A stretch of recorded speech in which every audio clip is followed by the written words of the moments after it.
आज का जो मेरा टॉपिक है वो त्रिकोणमिति है और त्रिकोणमिति में हम लोग देखेंगे एक्सरसाइज 8.3 का क्वेश्चन नंबर 6।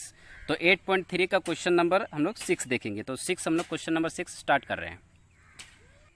क्वेश्चन नंबर 6 क्या है? यदि ए बी और सी त्रिभुज ए बी सी के अंतः कोण है तो हमें दिखाना है कि साइन बी प्लस सी बटा 2 बराबर कोस ए बाई 2। तो यहाँ पे अंतः कोण के बारे में देखते हैं। एक त्रिभुज है मेरे पास ए बी सी, तो यहाँ पे त्रिभुज है ए बी और सी।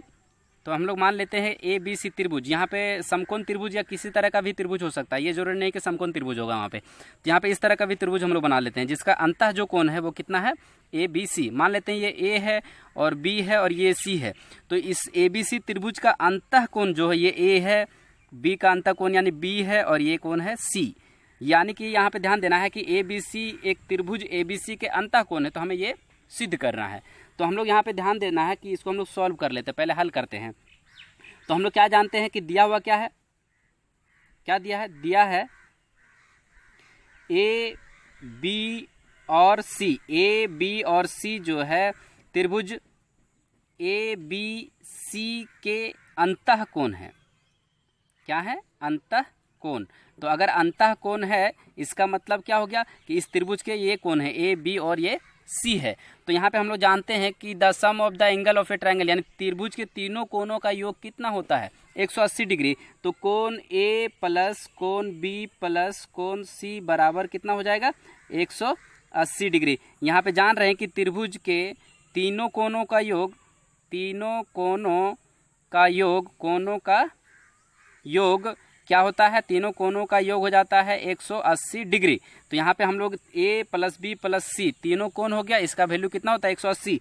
कोण a का वैल्यू भी a है तो कोण a का वैल्यू a हो जाएगा, प्लस कोण b का वैल्यू क्या है? b है तो यहाँ b हो जाएगा, और प्लस कोण c का भी वैल्यू क्या है? c। तो यहाँ पे क्या लिखेंगे? c। तो 180 डिग्री हो जाएगा। अब यहाँ पे ध्यान देना है कि सिद्ध क्या करना है? b प्लस सी। तो b प्लस सी बटा 2। तो b प्लस सी को यहाँ पे रखेंगे तो b प्लस सी बराबर 180 डिग्री हो गया ये। और ये यहाँ पे a जो है प्लस में है, इधर आएगा तो माइनस में क्या हो जाएगा? a हो जाएगा। अब यहाँ पे ध्यान से देखना है कि b प्लस सी जो है वो अगर b प्लस सी का वैल्यू कितना हो गया? 180 में से a को घटा देंगे तो ये हो जाएगा इक्वेशन 1 मान लेते हैं इसको। b प्लस सी का वैल्यू कितना हो गया? 180 माइनस a। तो 180 माइनस a हो गया। अब हम लोग देखते हैं जो अब क्या है जो हमें प्रूफ करना था, सिद्ध करना। तो साइन b प्लस सी बटा 2 है बराबर क्या लाना है? कोस a बटा 2। तो यहाँ पे ध्यान देना है कि जो LHS है, LHS में क्या दिया हुआ है कि साइन b प्लस सी और बटा में क्या है? 2 है। अब ध्यान ये देना है कि साइन और b प्लस सी का वैल्यू हम लोग यहाँ पे लिखें। b प्लस सी का वैल्यू कितना हो जाएगा? 180 डिग्री माइनस a और बटा में क्या है? 2। यहाँ पे लिखेंगे समीकरण 1 से। तो समीकरण 1 से हम लोग यहाँ पे लिए हुए हैं क्योंकि यहाँ पे b प्लस सी का वैल्यू यही था। अब क्या करेंगे कि एक साइन का जो वैल्यू है 180 डिग्री बटा 2 कर देंगे, माइनस में a बटा 2 हो जाएगा। अब यहाँ पे ये ध्यान देना है कि 180 में से यहाँ पे 2 से तो ये 90 डिग्री हो जाएगा। तो यहाँ पे हो जाएगा साइन 90 और माइनस में a बटा 2। तो यहाँ पे इसका वैल्यू कितना हो जाएगा? तो ध्यान देना है कि साइन 90 माइनस थीटा बराबर क्या हो जाता है? Cos theta. तो कोस थीटा क्या है? a बटा 2। सिंस हम लोग जानते हैं कि साइन 90 और माइनस थीटा बराबर क्या हो जाता है? Cos theta. तो यहाँ पे ध्यान देना है कि साइन है, साइन रखेंगे 90 और माइनस में थीटा में क्या है? a बटा 2। तो यहाँ पे क्या हो जाएगा? कोस a बटा 2। तो यहाँ पे साइन 90 माइनस थीटा का वैल्यू क्या हो जाएगा? कोस a बटा 2, जो मेरा क्या है? RHS भी है। तो ये हो गया मेरा प्रूव्ड। तो इस तरह से ये क्वेश्चन नंबर 6 जो है ये प्रूव्ड हो गया। अब हम लोग देखते हैं क्वेश्चन नंबर 7।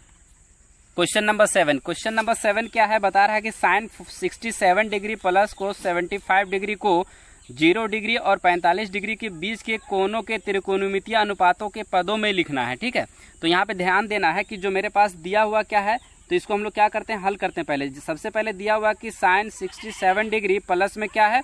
कोस।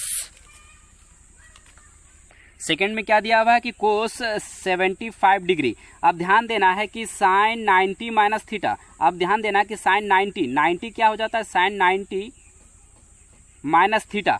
माइनस थीटा का मतलब है कि 90 में से अगर 23 डिग्री को अगर माइनस कर देते हैं तो 67 डिग्री हो जाएगा। क्योंकि 90 में 10 में से 3 को माइनस करेंगे तो 7 हो जाएगा, और 8 में से 2 को माइनस करेंगे तो 6 हो जाएगा। और प्लस में यहाँ पे कितना है, कोस है तो कोस रखेंगे। 90 में अगर हम लोग माइनस कर देते हैं 15 डिग्री को तो ये कितना हो जाएगा, 90 में माइनस 15 यानी 10 में से 5 हो गया, 8 में से 1 7 तो 75 डिग्री हो जाएगा। और इससे पहले हम लोग जानते हैं, ध्यान ये देना है कि sine 90 minus theta is equal to cos theta हो जाता है। तो यहाँ पे कोस 23 डिग्री हो जाएगा, और प्लस में कोस 90 माइनस थीटा भी हो जाता है साइन थीटा, तो साइन कितना हो जाएगा 15 डिग्री। यहाँ पे रीजन देते हैं कि साइन 90 माइनस थीटा, तो साइन 90 माइनस थीटा बराबर क्या हो जाता है, कोस थीटा। और कोस, तो यहाँ पे ध्यान देना है कि साइन क्या है 90 और माइनस थीटा कितना था 23, तो यहाँ पे कितना हो जाएगा कोस 23 डिग्री। फिर यहाँ पे देख रहे हैं कि कोस 90 माइनस थीटा भी क्या हो जाता है साइन थीटा, तो साइन थीटा होता है, इसका मतलब है कोस कितना था 90 में से 15 को माइनस करना था, तो कोस 90 माइनस 15 था, तो साइन 15 डिग्री हो जाएगा। इसका मतलब हो गया कोस 23 डिग्री प्लस साइन 15 डिग्री। तो इस तरह से ये कंप्लीट हो गया, 0 डिग्री और 45 डिग्री के एंगल में कोस 23 डिग्री और प्लस में साइन कितना है 15 डिग्री। तो इस तरह से ये क्वेश्चन जो है वो कंप्लीट होता है। क्वेश्चन नंबर 7 है, क्वेश्चन नंबर 4 नहीं, क्वेश्चन नंबर 7। तो ये क्वेश्चन नंबर 7 कंप्लीट होता है। नेक्स्ट जो मेरा है वो नेक्स्ट टॉपिक देखेंगे हम लोग, और इस तरह से ये जो वीडियो है वो कंप्लीट होता है, और ये एक्सरसाइज भी कंप्लीट होता है। नेक्स्ट वीडियो में हम लोग देखेंगे नेक्स्ट एक्सरसाइज।